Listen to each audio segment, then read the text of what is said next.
خلاص، 0 يوم. المونديال بدأ النهاردة.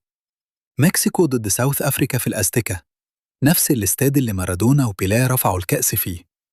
أنا قاعد قدام الشاشة من الصبح، وهفضل صاحي معاكوا ال 32 يوم الجايين كلهم. وفي خبر تاني هيوجعك، مانشستر سيتي عرضوا 120 مليون جنيه على إليوت أندرسون، ونوتنغهام فورست رفضوا لمرة تانية.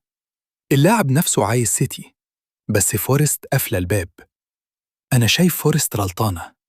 الواد ده عنده 23 سنة وبيلعب أساسي مع توخل في إنجلند. السعر ده هيطير. وخليني أوجعك بالرقم، هاري كين عمل أحسن موسم تهديفي في حياته كلها مع بايرن ميونخ، وهو بينزل نص ملعب ويلعب فولز 9. توخل فاهم اللعبة دي من بدري، وإنجلند هتاكل بيها في المونديال.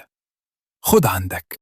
يا نهار، وولفز طردوا روب إدواردز بعد 7 شهور بس من معينه، والراجل عارف إنه هيطرد من السوشيال ميديا قبل ما حد يكلمه. حرام عليكم. وفي اسكتلند سيلتيك ثبتوا مارتن أونيل مدرب دائم. الراجل عنده 74 سنة.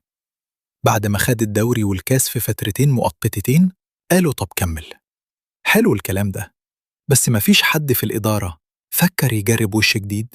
طب وانت اللي قاعد قدام موبايل ده، أنهي منتخب شايف هياخد مونديال؟ أرجنتينا ولا سبين ولا إنجلند ولا فرانس؟ سيبها لي تحت، أنا قاعد بقرأ كل كومنت.